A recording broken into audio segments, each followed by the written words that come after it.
여자리 없어도 일당백이니까 한 사람이 100명을 감당한다 생각하시고 오늘도 설교를 순서를 마친 송미성 목사님 마음 가볍게 참여하시기를 바랍니다. 오늘 일기 선배 우리 전도사님 뒤에 앉아서 강의를 듣고 있었고 여러분들이 복음서가 이제 그 사이에 이제 강의 통이 좀 녹화 분량이 부족하고 그래서 오늘 복음서를 해보도록 하겠습니다. 여러분들이 이제 성경을 복음서를 편집해서 보시면 이 복음 자체가 무엇이 복음이냐, 예수님이 복음이죠. 예수님이 하나님이시다가 이게 복음이에요. 이게 복음인데 이것을 구약에서는 율법으로 예수님을 표현했고 그 다음에 선지자로 예수님을 표현했고 그래서 율법과 선지자는 이거를 합쳐서 구약이다 이렇게 말을 합니다.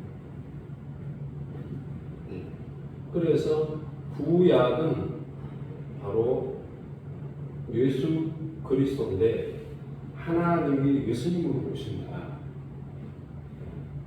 이 부분들을 보여준다.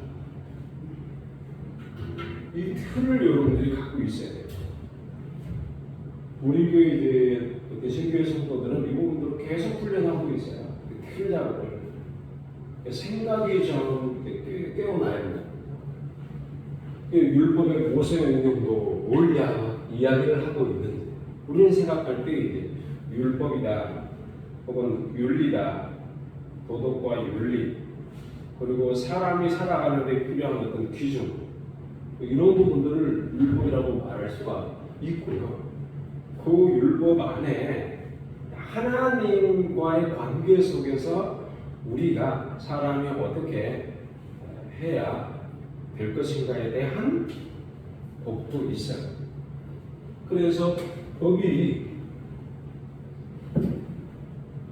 집행을 하려고 그러면은 율법이 되려고 그러면은 여기에 일단은 하나님을 알아야 된다. 그 다음에 두 번째는 사람을 알아야 된다. 인간이죠, 인간. 그러면 이제 하나님과의 관계에서 법이 있고 인간과의 관계 사이에 법이 있다. 이 법이 사실은 우리가 죄를 만약에 범하지를 않았더라면 율법을 통해서 하나님을 알고 자연을 통해서도 하나님을 알아요. 자연을 통해서도 하나님을 알고 자연 세계를 통해서 하나님이 계시로 주셨으니까 자연 계시를 통해서 충분히 하나님을 알 수가 있는 거예요.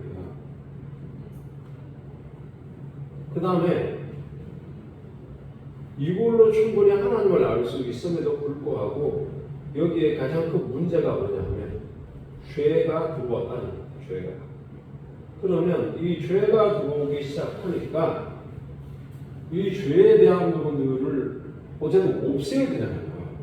죄를 없애는 방식이 뭐냐면 눈에 보이는 것이 질서를 따라서 율법을 줄 수밖에 없는 거예요. 법이 베풀어진 겁니다. 율법. 법이 베풀어진 것을 율법이라고 하는데 그러면 이 율법을 누가 주셨냐? 누가 주셨냐 할 때 율법은 하나님께서 율법을 주셔가지고 이 죄를 다스리라 한 겁니다. 거기에 관련된 부분들이 율법입니다. 그래서 모세오경 그러면 모세오경 안에 들어가는 모든 것들이 율법서예요. 모세가 하는 모든 이야기들을 계속해서 반복을 하고, 그리고 모세가 한 모든 교훈들을 계속해서 가르치고 하는 것이 선지자예요. 율법에서 율법을 통해서, 이 법을 통해서 안 지키니까 선지자가 온 거예요. 차선책으로. 그럼 선지자가 뭘 갖고 가르치냐? 하나님께로 돌아오라는 거예요. 그러면 율법을 줄 때에 하나님께서 모세를 통해서, 율법은 누구를 통해 줬다고요? 모세를 통해서 줬잖아요.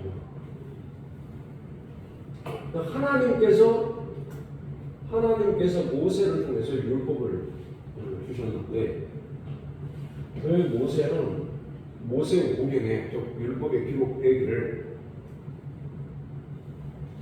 율법을 행하며 생명으로 가고, 율법을 반하며 저주로 간다. 이 두 가지를 보여줬어요. 이렇게 하고자 하는 이유가 뭐냐면, 하나님께로 돌아와서 그 생명을 유지하는 이 세상과 저 세상에서의 영속적 개념이 율법을 행하는 것에 있다는 거예요. 그럼 왜 율법을 행해야 되느냐? 사람에 죄가 들어와서 이 죄를 미루어야 됩니다. 근데 이 죄가 들어옴으로 인해서 율법을 행할 수 있는 능력 자체가 없어요. 없으니 이 율법에서 뭐를 또 하나 주셨냐면 제사를 주신 거예요. 제사를 줘가지고 하나님이 어떤 분이신가를 알아야 돼요. 제사를 줘서 이거를 통해 가지고 해야 되는데, 제사는 어디서 해야 되냐면 하나님 특별하게 구별한 성전에서 하는 거예요. 율법과 제사는 예배잖아요. 하나님 앞에 예배드리는 방식. 성전이라는 것은 하나님 앞에 예배드리는 공간적 개념이죠. 공간적. 이게 장소. 그 다음에 장소가 주어져요. 예배가.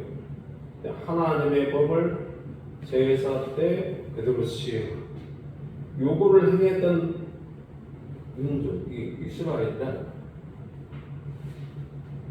이스라엘과 유다가 이 일들을 해나가요. 그런데 이들조차도 하나님 말씀대로 안 사니까 어떤 일이 벌어졌어요? 요 법대로 행하지를 않으니까 이 십계명을 무시하고, 십계명을 무시한 게 뭐냐면, 첫 번째는 십계명에 뭐가 나오냐면, 하나는 신성입니다. 신성은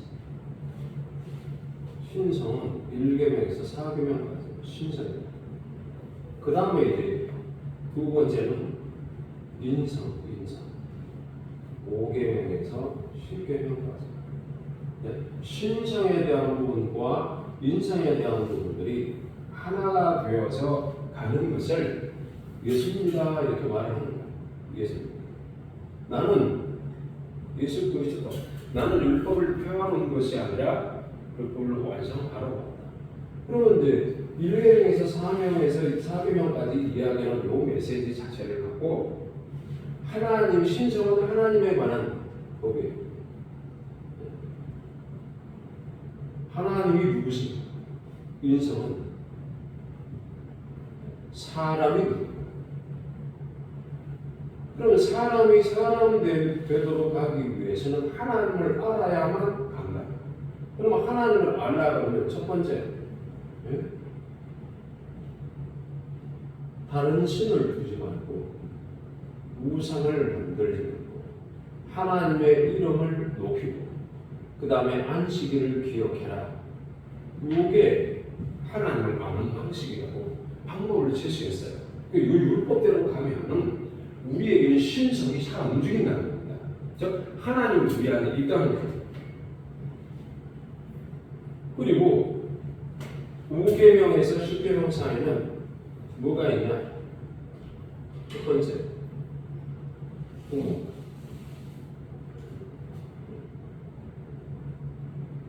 그 다음에 뭐예요? 살인하지 마. 그 다음에 가늠하지 말라. 살간. 네? 도둑지 말라. 거짓. 탐욕. 부살, 간. 이게 살간 보고탐이라고. 이렇게. 가늠하지 말라. 이게 뭐라고 썼어? 도둑질하지 말라. 거짓하지 말라. 이것도 뭐의 문제냐면 부모 공경에 대한 문제 자체도 역시 신성과 관련입니다. 그러니까 하나님을 알게 되면 부모를 사랑하게 되고 있어요. 하나님을 알게 되면 사람을 안 죽여요. 하나님을 알게 되면 성적 타락이 오지 않아요. 하나님을 알게 되면 도둑질이 안 일어나요. 하나님을 알게 되면 거짓말을 안 해요. 하나님을 알게 되면 탐욕을 행하지 않아요. 그럼 결국 뭐냐면 인성 역시 신성의 문제로 간다. 그러면 하나님께서 인성을 입으셔서 오신 이유는 뭐냐? 사람은 예수님을 사람이라고 말하잖아요. 예수님 사람이죠. 모르겠어요? 몇째 사람이에요?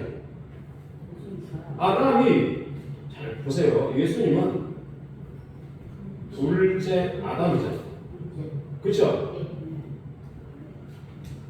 둘째 아담이라고 그랬어요. 예수님은 둘째 아담인데 첫째 아담, 둘째 아담. 아담이란 말은 사람이니까 예수님은 둘째 사람이라고 나온다. 그러면 신성과 인성으로 표시되는 5계명, 10계명까지 그리고 1계명, 3계명까지 이 부분은 결국은 뭐냐면 예수님의 신성과 인성을 의미하고 있는 거예요. 그러니까 예수님이 오셔서 성취하러 오셨다, 완성하러 오셨다는 말은 예수님이 이 법을 이루셔야 우리에게 은혜가 되는 거예요. 그래서 예수님이 사람이 되어 오실 수밖에 없는 거예요. 그러면 예수님이 하나님이 사람이 되어 오셔야만 뭐가 이루어지냐면 요게 이렇게 되는 것을 주기도문에서 뜻은 하늘에서 이루어진 것처럼 이 뜻이 땅에서도 이루어져야 돼요.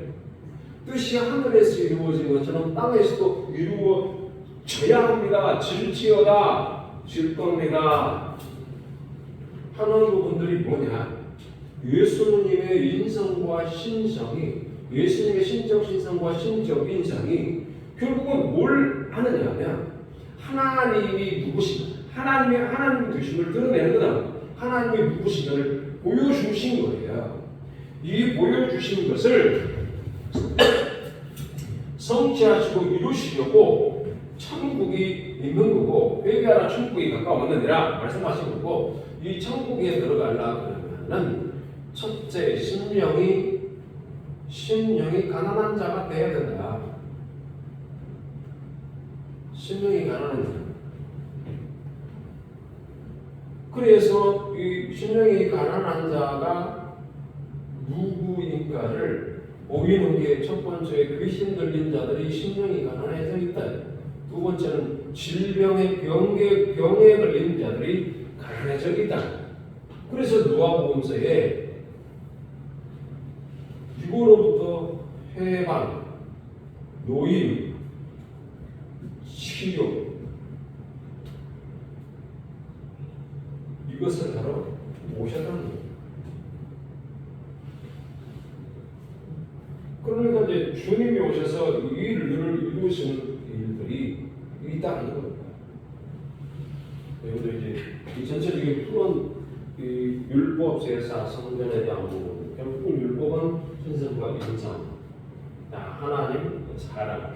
결국은 이거를 보면 예수님을 의미한다. 예수님의 신성과 인성을 표상한다. 십계명이. 그래서 성취를 하러 오신 거예요. 뜻이 하늘에서 이루어진 것처럼 땅에서 되는 거예요. 땅에서 이루어지는 이 땅은, 하늘은 영을 말합니다. 땅은 몸을 말합니다. 이 영이 몸으로 온전하게 들어온다. 이 회복을 의미합니다. 그래서 주님이 오셔서 미리 이거를 행하시는 거예요. 행하셔서 마태복음의 이 틀에서 보면은 복음서에서 이제 마태복음에 1장, 4장, 5장에서 8장, 그 다음에 8장 이후에 9장에서부터 이어지는 이 내용들을 여러분들이 알아야 돼요. 그러니까 마태복음서를 기록을 할 때 그와 같은 기록을 합니다. 여기에서 해당되는 게 뭐냐면 1장에서 예수님의 시험 사건, 그러니까 예수님의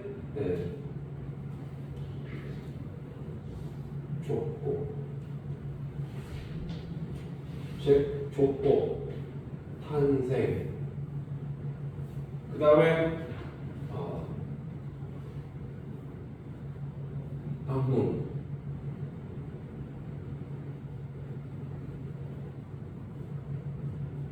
동방박사가 방문하면서 그런 다음에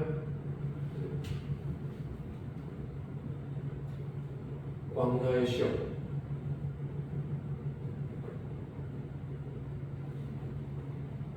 요거는 이제 공생애를 준비를 해요. 공생애를 준비를 해요. 그 다음에 이제 5장에서 8장 사이를 보시면 5장에서 이게 우리가 천국, 회개하라, 이제 공생애를 시작하시면서 회개하라, 천국이 가까웠느니라 말씀하셨고, 이 천국에 들어가려 하면은 심령이, 영이 가난해야 돼요. 이게 제일 첫 번째, 천국으로 설명하는. 그런 다음에 심령이 가난한 자 설명을 하고, 그 다음에 여기에 이제 율법을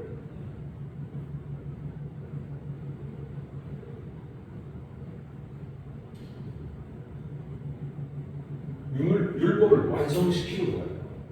그러니까 완성시키는 작업을 하는 거예요. 그래서 율법을 재해석하는 거예요. 율법을 엄밀하게 해석하는 거예요.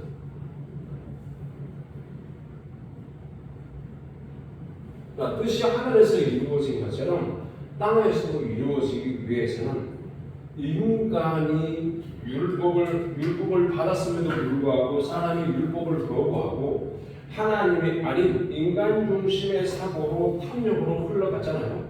인간의 탐욕으로 갔지 않습니까? 네. 그 부분들을 엄밀하게 지적을 하고 근원적으로 영적인 문제라는 것을 확인시켜줘요. 영의 문제라는 거예요. 몸의 문제, 엄밀한 해석이라는 부분은 죄의 문제는, 이 죄는 영적인 문제다.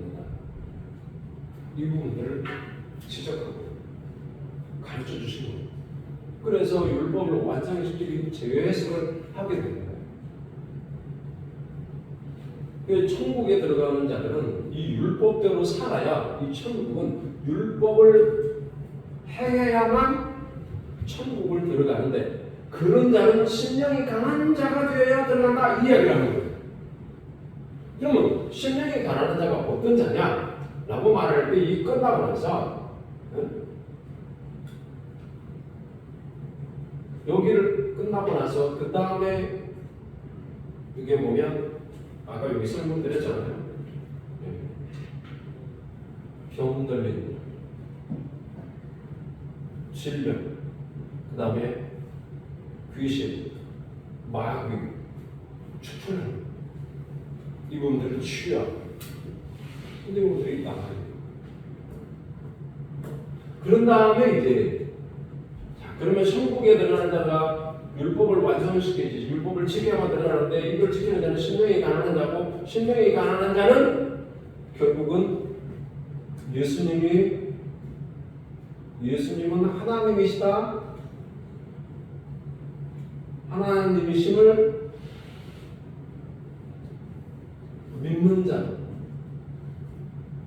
믿는 자가 신명이 가난한 자다.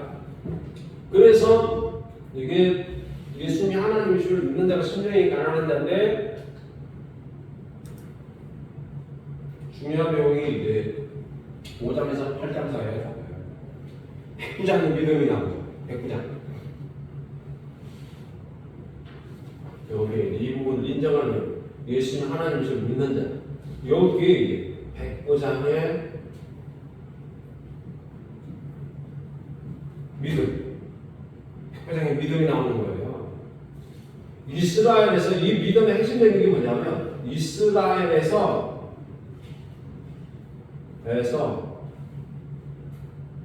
이런 믿음을 보시지 못했다. 이런 믿음을 보지 못했다. 그래서 예수님이 하시는 말씀이 나라의 본 자손들이 하나님 나라의 본 자손들은 바깥으로 쫓겨나가지고 슬피 울고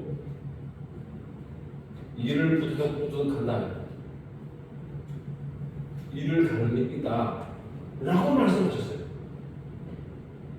동서사방에서 몰려오는데 사람들이 동서사방에서 동서에서 사람들이 몰려오는데 예수님의 말씀을 듣고 동서에서 몰려오는데 나라의 본자손들은 바깥 어두운 데 쫓겨나서 슬피 울며 이를 간다. 왜 이를 갈까요?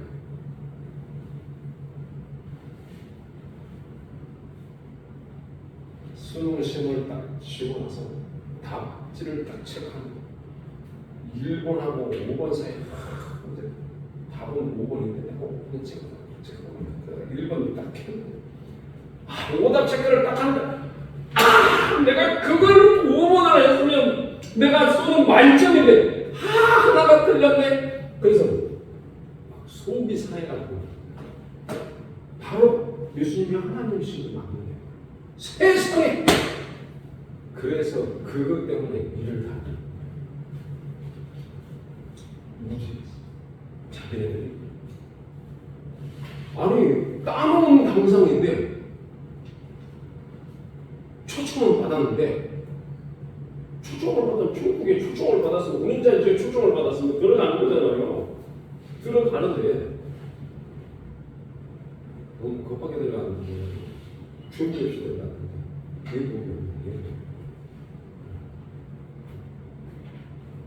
믿음의 지식이 없는 거예요. 예수님을 아는 지식이 없는 거예요. 그러니 쫓아버려. 그럼 천국에 누가 먼저 들어가느냐? 동서에서 오는 사람들이 그 다음에 그 후에 얘들이 들어간다. 그렇게 우리가 전체적으로 읽으면 설명해요. 그래서 이제 5장에서 8장 사이에 이런 말씀들이 나오는데 이런 일이 있고 나서 이제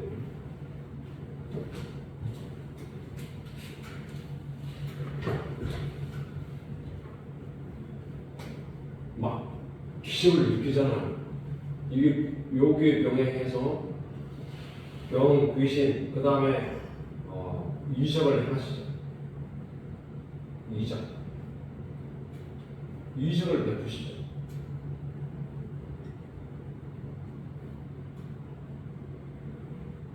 바람과 풍랑을 잠잠케 하고 그 다음에 오병이어의 기적도 만드시고 이렇게 기적들이 많이 드러났는데 그 내용들의 전체적인 의미를 여러분들이 어떻게 이해해야 되느냐, 이게 결국은 제자들로 하여금 이때 이쯤에서 제자들을 부르셔요. 제자들을 부르셔서 오직 복음만을 들고 가고, 복음만 들고 가고 전대나 이런 거 찾지 말라고. 집방에 전대 아무것도 가지 말고 그냥 하나님이 가라는 대로 가라는 거예요.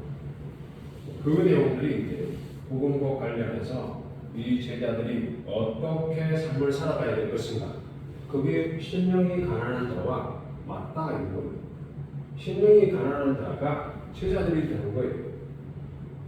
제자들이 되어서 복음을 전하는 일들을 감당하는데 아무것도 준비하지 말고 가라. 그래서 너희는 마 633이죠. 마태복음, 여기에서 마태복음 6장 33절에 너희는 먼저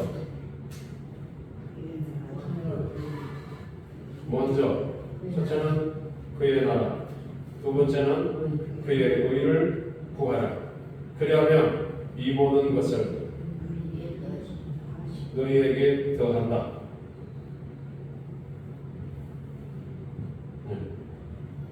그의 의가 뭐냐? 그의 나라와 그의 의가 뭐냐? 그의 나라와 그의 의라는 것은 믿음의 진리를 의미하고, 의라는 것은 선한 의지를 말하는, 그러니까 사랑이에요. 사랑. 하나님의 사랑을 행하는, 하나님 말씀대로 실천하는, 그거를 말하고 있는 거예요. 근데 성경을 이제 펼치면서 이걸 확인해 보십시다. 설명을 했으니까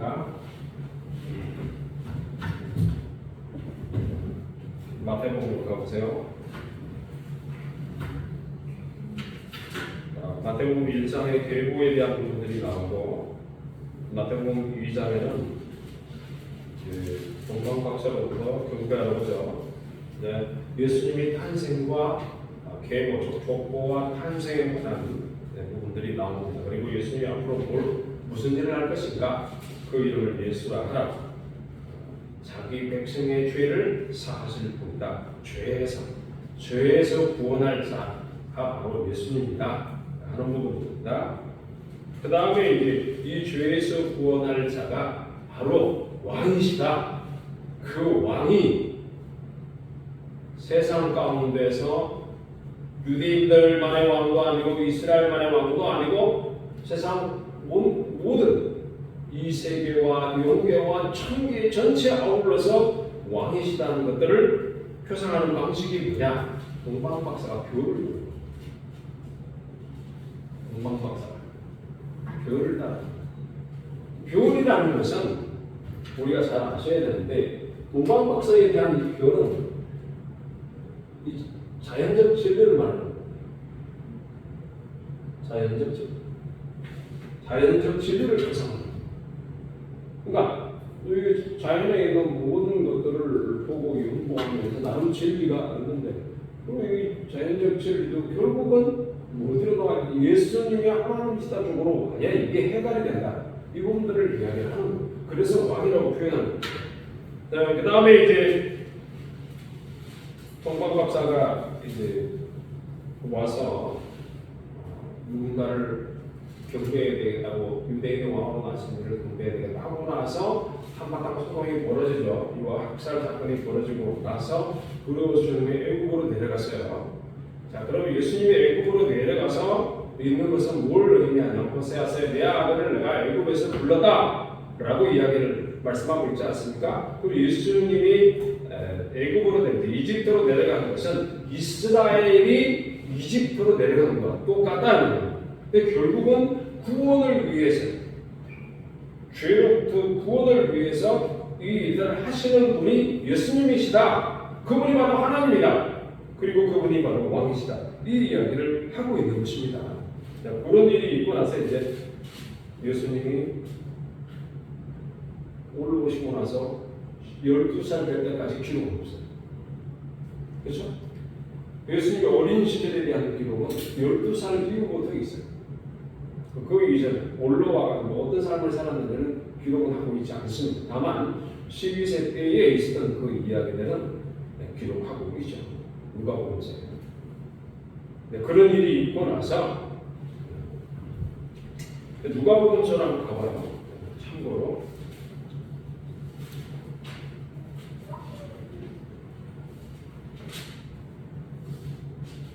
41절인데 2장 41절을 보면 41절에서 쭉 여러분들이 읽어보시면 뭔 말인지 알 거예요. 그 요셉과 마리아가 6월절이 하는 때가 되니까 이제 예루살렘으로 가는 겁니다. 올라가는 거예요. 그때가 관례를 따서 12살 때 올라가는데 근데 다들 이제 뭐 친구들하고 같이 함께 올라갔으니 다 있는 줄 알고 마치고 내려오던 중에 아이를 찾으니까 예수가 없는 겁니다. 그래서 다시 이제 물어봐서 확인해 보니까 자기들도 모른다. 그래서 다시 찾으러 올라갔죠. 올라갔는데 보니까 나오죠. 49절에 다 같이 읽어봅니다. 시작. 49절 2장 49절 시작. 예수께서 가라사대 주자여 나를 찾으신다니까 내가 내 아버지 집에 있어야 될 줄을 알고 하신다니까 하시니. 내가 내 아버지의 집에 내 아버지와 관계되는 일에 말이에요. 내가 내 아버지랑 있는데 그게 있어야 되는 게 당연한 거 아니겠어요? 이렇게 이야기를 한다. 이게 12세 때 벌어진 해프닝입니다. 그런데 이 해프닝도 그냥 해프닝이 아니라 51절에 보니까 누가복음서 뭐라고 이야기하냐면 그 부모가 이 모든 말을 마음에 두었다라고 돼요. 마음에 두어요. 그러면서 예수님은 지혜와 키가 자라가면서 하나님과 사람에게 사람스러워 가시라 하는 부분들이 여기에 나와요. 그런 다음에 세례 요한의 우리 주님을 준비한 마지막 신자로 등장하죠. 다시 이제 마태복음으로 보면 마태복음 3장으로 보면 누가복음서는 기록을 하고 있지만 마태복음서는 그들을 스킵하고 끄고 넘어가요. 세례 요한이 오죠. 세례 요한이 전파를 합니다. 뭐라고 얘기하면 회개하라 천국이 가까웠다. 세례 요한이 외치는 것은 회개하라 천국이 가까웠다. 이 요한은 낙타토롯을 입었다. 4절에 음식은 메뚜기와 석청이었다. 가족들을 위해. 그래서 이렇게 광야에서 외치는 소리가 나니까 유대 광야에서 많은 사람들이 몰려들어서 말씀을 들었다. 자기들의 죄를 자복하고 요단강에서 세례를 받았다. 세례를 한참 베풀고 있는데 주님도 여기 와서 세례를 받는 장면이 3장에 계속해서 나와요. 여러분들이 이제 눈여겨봐야 될 게 예수님이 무슨 말씀을 하셨는가를 보셔야 됩니다. 15절에 보면 3장 15절 다 같이 시작. 이제 허락하라 우리가 이와 같이 하여 모든 의를 이루는 것이 하다. 의를 이루는 모든 의를 이루는 행하는 선을 행하는 하나님의 법을 행하는 뜻이 하늘에서 이루어진 것처럼 땅에서도 이루어지는 거죠. 합당하다. 그런 이후에 성령이 그들이 같이 물에서 올라오는데 자기에게 임했다. 이때 하늘이 열렸다고 되어 있어. 하늘이 열렸다. 위에서 올라오는데 하늘이 열리고 그전에는 닫혀 있었다는 거예요. 시내산에서 복음을 전할 때 말씀을 받을 때 하늘이 열려 있었고 거기 위에 죄를 지으면서 하늘이 닫혔다가 주님이 물에서 올라오실 때 공생활을 시작할 첫 의식으로서 세례를 받는데 하늘이 열려요. 근데 하늘이 열리면서 사실은 말씀이 있었는데 내 사랑하는 아들, 내 기뻐하는 사람. 예수님이 어떤 분인가를 이렇게 말해주고 있죠. 자, 그런 다음에 이제 4장으로 가면 시험 사건이 있죠. 예수님이 시험 사건.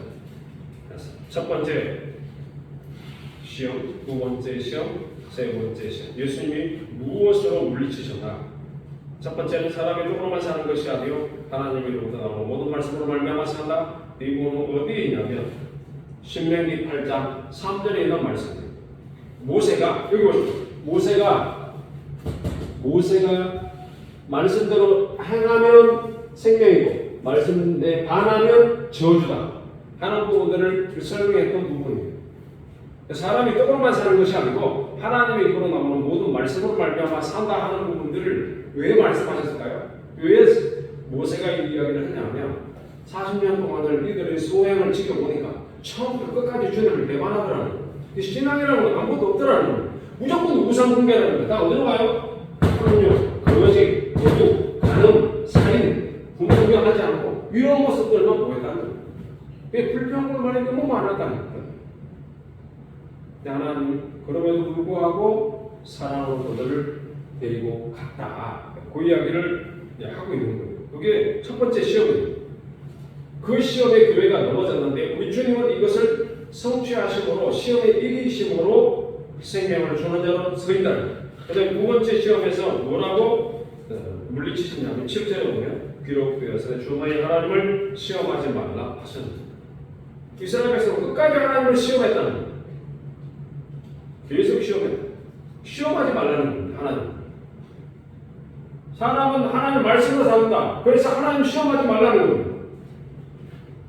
오늘 떡을 줄까요? 안 줄까요? 나 붙여줄까요? 안 붙여줄까요? 뭐 이렇게 들었다 놨다 하나님을 들었다 놨다 하지 말라는 거예요. 그 다음에 세 번째 보면 10절에 보면 나오죠. 뭐라고 물리쳤어요? 사탄아 물러가라. 주 너희 하나님께 경배하고 나만 떠났습니다. 그러면 말씀으로 살게 되면 하나님을 시험하지 않는 것이 되고 결국은 하나님만 예배하는 자로 간다. 이 시험에서 우리 주님이 이기심으로 그 길을 생명의 길을 우리에게 주었다. 그런데 이 시험은 마귀에게 시험을 받으러 가는데 성령에 이끌려가는 거죠. 성령에 이끌려간다. 하나님께서 이 일을 하셨다는 거예요. 이런 일이 있고 나서 태어나시고 인정받으시고 세계 우주의 왕으로 영계와 지상계 그리고 천계의 왕으로서 인정받으시고 그리고 그런 이후에 비로소 천국이 가까웠으니 라고 얘기해요. 그 얘기하다 천국이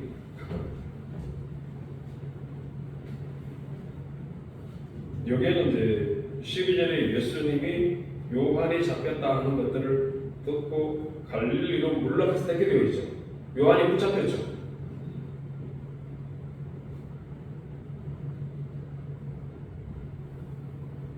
근데 요한이 붙잡히는 것은 다른 성경에서는 기록 이런 부분들이 잘 확인을 하셔야 됩니다. 참고해서 확인하셔야 됩니다.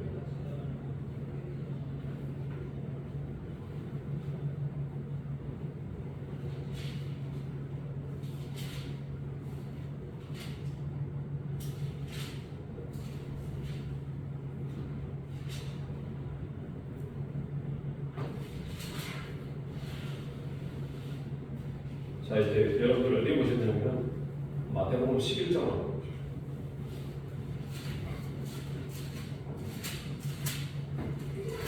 자, 12장에 예수님이 요한이 잡혔다는 걸 들으셨다고 그랬죠. 그렇죠?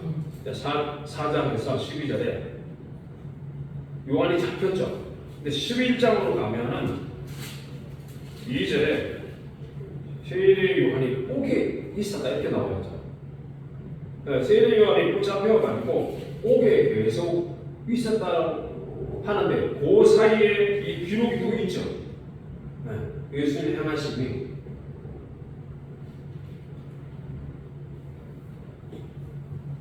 자, 그래서 이제 누가복음에서는요 이 기록을 누가복음 7장에서 하고 있어요. 누가복음 7장으로 가시고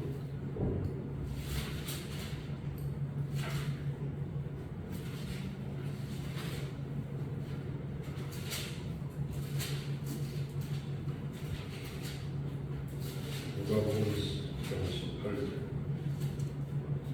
18절에 보면은 요한의 제자들이 이 모든 일을 그에게 알렸다. 19절에 요한의 제자들이 모든 일을 그에게 알렸다는 말은 요한의 제자들이 예수님이 하는 행사를 지켜갔다는 겁니다. 근데 무슨 일을 했냐면 앞에 보십시오. 백부장을 고쳤고 누가복음 7장을 보시면 백부장을 고쳤고 과부의 아들을 막 살려내요. 그렇죠? 백부장을 고치고 과부의 아들도 살려내고 그리고 그 앞전에 원수를 사랑하라고 이야기를 하고 안식일에도 손 마른 사람을 고쳤고 6장 이런 부분들이 계속 있었단 말이에요. 그러니까 세례 요한이 제자들이 예수님이 하는 이 부분들을 옥에 갇혀 있으니까 일일이 보고를 했단 말이에요. 일일이 보고를 했는데 요한의 제자들이 예수님이 하신 일을 알렸는데 어떤 일이 구체적으로 알렸냐면 17절에 보니까 예수님께 대한 모든 소문이 유대와 사방에 두루 퍼졌다. 예수님에 대한 소문이 온 사방으로 다 퍼지니까 이 소식을 듣고 가가지고 아이고 선생님이 세례를 베푼 그 예수라는 청년이요 엄청나게 사람들이 따르고 온 소문이 유대에 그냥 사방에 퍼졌어요. 그렇게 이야기를 한 겁니다. 그랬더니 요한이 대동하는 이야기가 제자를 불러가지고 오실 거리가 당신 맞습니까? 다른 사람 기다릴까요? 라고 이야기하니까 예수님이 그때 이제 어떤 일이 있었냐면 21절에 보십시오. 7장 21절 다 같이 시작. 마침 그 시기에 예수께서 질병과 고통과 이들이 참 많이 고치시며 또 많은 소식을 보게 하시고 네. 요한이 이제 신부를 보낸 요한의 제자들이 와가지고 예수님께 답변을 요청을 했어요. 오실 거리가 당신 맞습니까? 즉 당신이 하나님 맞냐? 이야기를 한 거예요. 그랬더니 예수님이 하시는 말씀이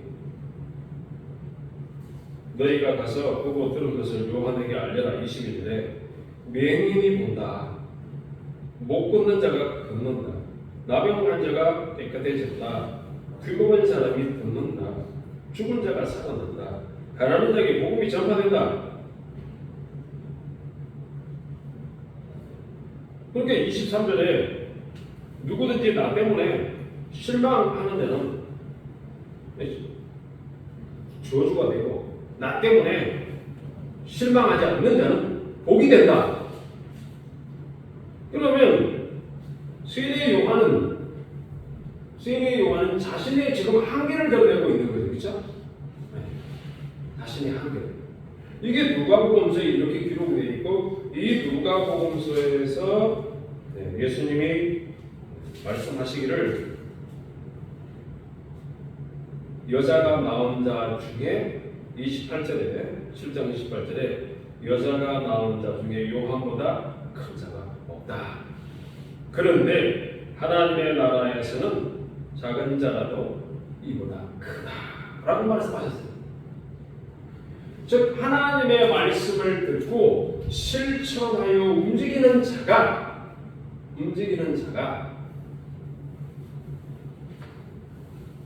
너와 하나님 앞에 더 큰 사랑을 받는다. 그럼 뭐 저기 요한 예수님이 오신 하나님의 아들이신 몰랐나요? 하나님의 아들이심을 몰랐다는 게 아니고 하나님의 아들이심을 알았죠. 아는데 이 요한 같은 경우는 내비에 오시는 이는 불과 성령으로 세례를 받는다.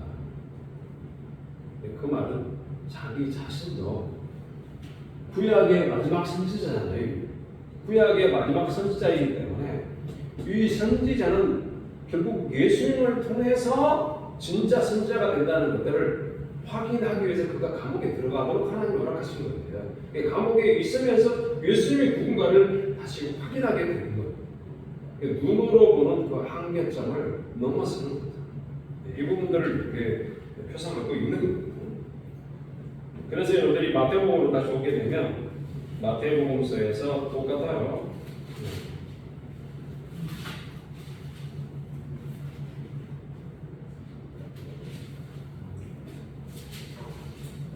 요한이 오게 12절에 4장 10절 요한이 이제 오게 잡혔지만은 다시 그럼에도 불구하고 그에게 천국이 가까웠는데 요한이 잡히고 나서 주님이 요한으로부터 세례를 받고 요한이 붙잡히고 그 다음에 그 이후로부터 예수님이 복음 전파하는 걸로 마태복음은 그렇게 기록하고 있어요. 회개하라 천국이 가까워. 그러면 자신이 머리가 아니고 예수님이 머리라는 사실을 확인하기 위해서는 그는 어디로 들어가요? 감옥에 들어가고 감옥에서 머리가 잘리는 거예요. 예수님이 머리니까 그걸 말해주는 거예요. 그래서 그 순교 이게 율법과 선지자의 핵심은 뭐냐면 예수님이 나를 표현하는 게 머리가 잘리는 형식이에요. 그런 식으로 우리가 바라보는 게 여러분들에게 하는 그 이후에 이제 말씀이 이어지는 건 다음 시간에 하도록 합니다. 오늘 여기까지 하도록 할게요. 기도합니다. 하나님 감사합니다. 하나님의 말씀을 더 가까이 깊이 깨달아 예수님을 오신 하나님을 믿고 사랑하고 믿는 자리 있게 하여 주옵소서. 예수님 이름으로 기도합니다. 아멘. 감사합니다. 수고했습니다.